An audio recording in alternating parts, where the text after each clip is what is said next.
통증의 시간에 조혜경. 치통이 또 시작되었다. 위 대문이 쪽이다. 대문이 쪽이라고밖에 말할 수 없는 것은 정확히 어떤 이인지 알 수 없어서다. 한 달 전에도 이가 아팠었다. 그땐 어금니였고 어금니의 잇몸이 꽈리처럼 부풀고 주변 잇몸이 헐었다. 치과에 가는 대신 약국에 들렀다. 소염 진통제를 주며 약사는 비타민 B군 보충을 권했다. 약사가 준 약을 성실히 바르고 먹자 며칠 지나니 모두 가라앉았다. 몇 차례 치통으로 고생한 경험이 내겐 있다. 주로 어금니 쪽이었다. 한쪽 어금니는 몇 년여간 주기적으로 잇몸이 곪더니 결국 뽑히고 말았다. 어금니를 그만 뽑는 게 좋겠다고 판정을 받은 날 가슴이 덜컥 내려앉아 내가 혹시 관리를 잘못한 것 때문이냐고 묻자 의사는 아니라고 수명을 다한 것이라고 대답해 주어 그나마 마음의 괴로움이 조금 덜했다. 결과적으로 이가 뽑혀 사라진 상실감보다 끈질기게 괴롭히던 치통의 사라짐이 우선 후련하게 느껴져 알턴이 빠진 것처럼 시원하다라는 말이 매우 적절한 표현이라고 생각했었다. 그게 2년쯤 전이다. 그리고 다시 반대편 어금니가 심심하면 한 번씩 말썽을 부려오고 있는 터였다. 그런데 이번엔 앞니 쪽이다. 앞니가 아프니 어금니가 아픈 것보다 상황이 더 고약했다. 음식물의 저작은 오로지 어금니의 몫인 줄 알았는데 어금니가 음식을 씹을 때마다 앞니들도 함께 부딪힌다는 것을 알게 되었다. 아랫니가 윗니와 부딪힐 때마다 소스라치게 놀랄 만큼 통증이 느껴져 어느 쪽으로도 음식을 씹을 수가 없었다. 물을 마실 때 함께 들이켜는 공기도 앞니를 자극했다. 작은 스푼으로 죽을 떠 혀 안쪽에 조심조심 흘려놓고 빨대를 이용해 물을 마셨다. 하루 이틀을 견디며 이번에도 약국에서 사온 약이 효과가 있기를 간절히 바랐다. 그러나 통증은 점점 심해지고 전화를 받기 위해 말을 할 때조차도 앞니에 통증이 느껴졌다.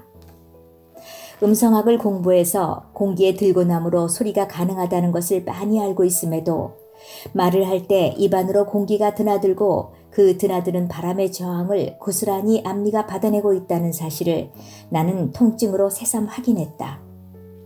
가족이 함께 식사하는 아침 식탁의 공기가 무거워졌다. 잘못 씹어 내가 움찔거릴 때마다 식구들이 같이 긴장했다. 편하게 대화하고 치즈와 계란을 올린 빵과 사과를 먹으며 뜨거운 커피를 마시던 일상의 아침이 언제였던가 아득하게 느껴졌다. 통증을 견디지 못하고 결국 치과에 갔다. 부분 엑스레이를 찍고 다시 파노라마를 찍었다. 의사는 신경 어딘가에 고름주머니가 잡혀 있을 것으로 예상했던지 예상외로 사진이 깨끗하다며 이러면 문제가 좀 복잡해지는데요 라고 말했다. 그리고 한편으로는 나의 통증 호소를 엄살이 가미된 것으로 판단한 것 같았다.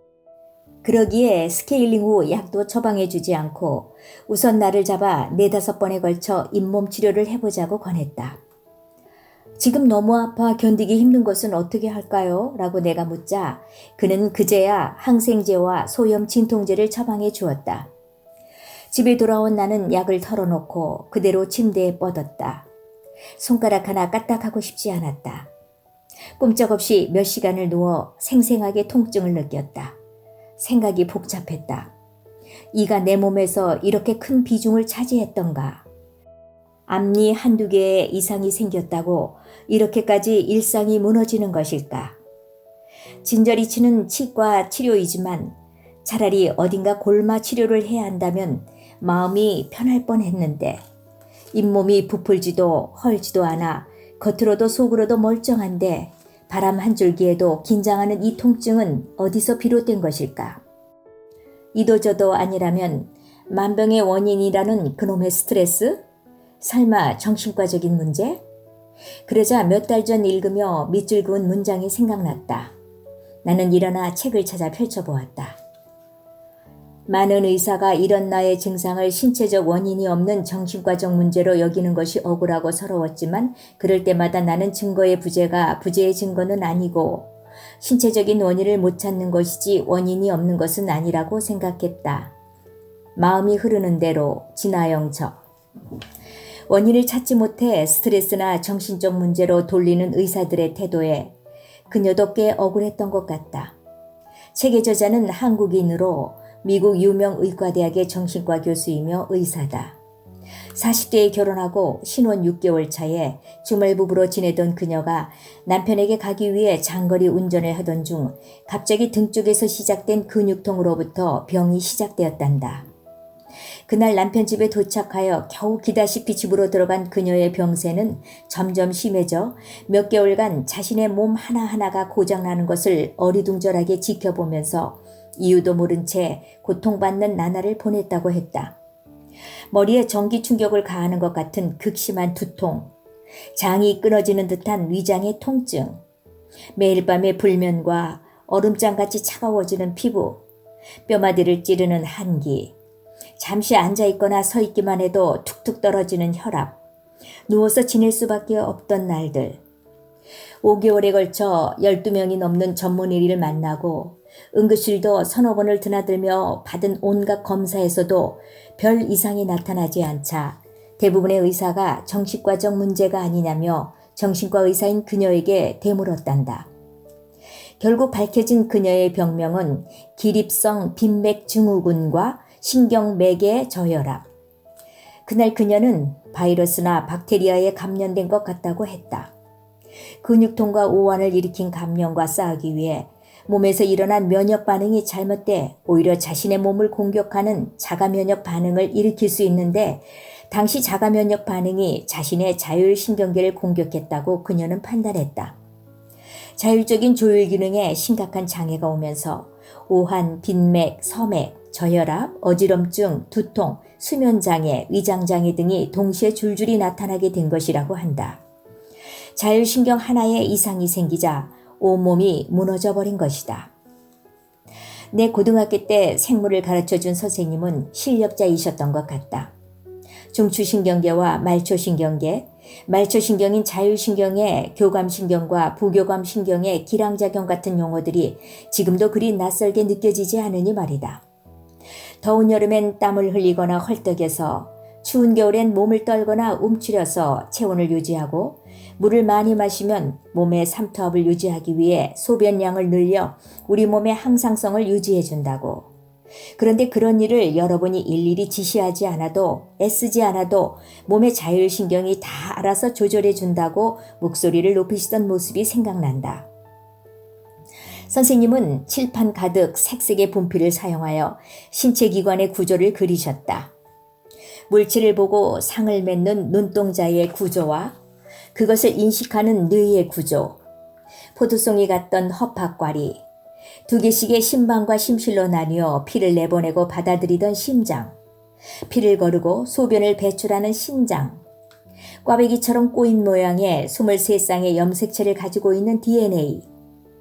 나는 우리 몸 각 기관이 상상할 수 없을 정도로 고도의 정교함과 치밀함을 가지고 있다는 사실에 놀랐다. 인체를 배우는 매 시간이 경이로웠다.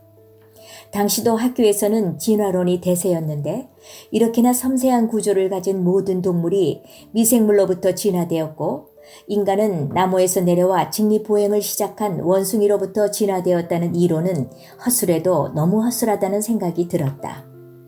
훗날 생명윤리 강좌를 들을 때 한 교수님께서 난지도 상공을 쓱 한번 훑었더니 쓰레기 중에서 철판과 나사, 유리 같은 것이 서로 모여 보잉 747과 같은 거대하고 완벽한 비행기가 탄생했다면 여러분 믿어지시나요? 진화론은 그와 같은 논리입니다. 라고 말씀하셨는데 매우 적절한 비유라고 생각되었다.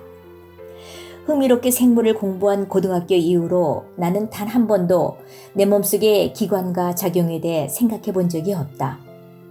코로나19로 어디를 가든지 이마를 들이밀거나 손목을 내밀어 재는 체온이 36.5도를 크게 벗어나지 않아 통과되는 것도, 밤이 되면 졸리고 아침이 되면 절로 눈이 떠지는 것도, 나는 쿨쿨 잤지만 밤사이 자지도 졸지도 않고 나의 심장은 수축과 확장을 계속한 것도 다 자율신경이 제대로 일하고 있기에 가능하다는 것을 기억하지 않았다.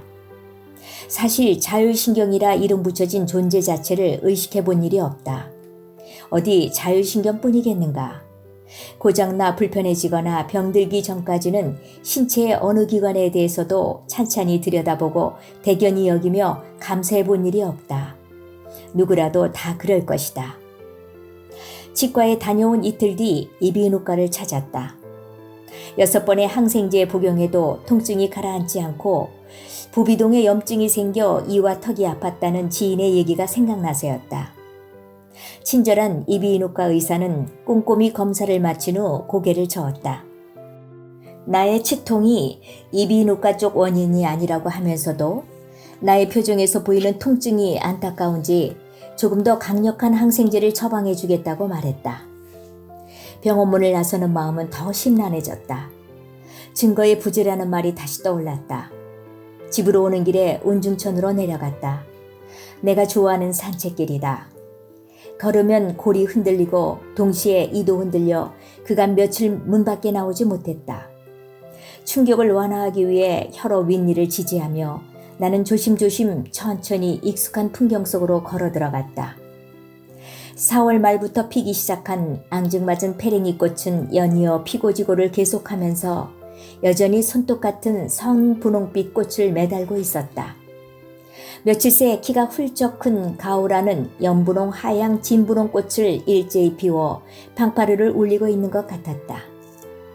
여름의 혹독한 땡볕을 묵묵히 견디고 고운 꽃을 피우는 식물의 단단함에 마음이 뭉클하며 숙연해졌다. 산과 접한 언덕길로 돌아 의연한 자태의 자작나무와 은행나무 사이길을 걸어 돌아오면서 나는 종합병원에 가서 더 정밀한 검사를 받아보는 대신 이비인후과 원장의 더 강력한 항생제를 그리고 내 몸의 자연 치유력을 믿어보기로 했다. 다행히 이틀 후부터 통증이 조금씩 가라앉았다. 의사들은 통증의 정도를 숫자로 물었다. 10중 얼마쯤이에요? 말씀도 못하시고 두 손을 다 편 다음 손가락 한 개를 접거나 두 개를 접어 표시하셨던 아빠가 생각났다. 아, 이 정도로 아프셨구나. 가슴이 아려오며 아빠가 보고 싶었다. 나에게 물어본다면 손가락 하나에 반만 접어야 할 것 같이 하루에 0.5 정도씩 통증이 경감되는 것 같았다. 어쨌거나 나아지고 있었다. 나는 일상을 다 내려놓고 종일 침대에 누워 가장 통증이 덜한 자세를 잡고 밀린 책을 읽었다. 배가 고프면 일어나 살금살금 걸어 주방으로 나갔다. 혼자 걸어 나갈 수 있음에 수저를 들고 먹을 수 있음에 흘러들어가는 죽을 거부하지 않고 받아 소화해주는 위와 장이 건강함에 감사했다. 생각해보니 모든 것이 감사였다. 정교하기 그지없는 우리 몸을 조금만 유심히 들여다보면 중환병이 들었다 낫는 것이 기적이 아니라 자고 깨고 먹고 일하는 평범한 일상이 기적이다. 아이러니컬하게도 가장 극심한 통증의 시간에 나는 창조에 대해 감사에 대해 생각하고 있다. 처음으로 간밤에 한 번도 깨지 않았다. 눈을 뜨고 혀로 앞니를 탐색해본다. 아직은 통증이 조금 남아있다. 나는 일어나 주방으로 나가서 뜨거운 커피 한 잔을 만들어 가지고 온다. 한 모금 입에 물고 노트북을 켠다.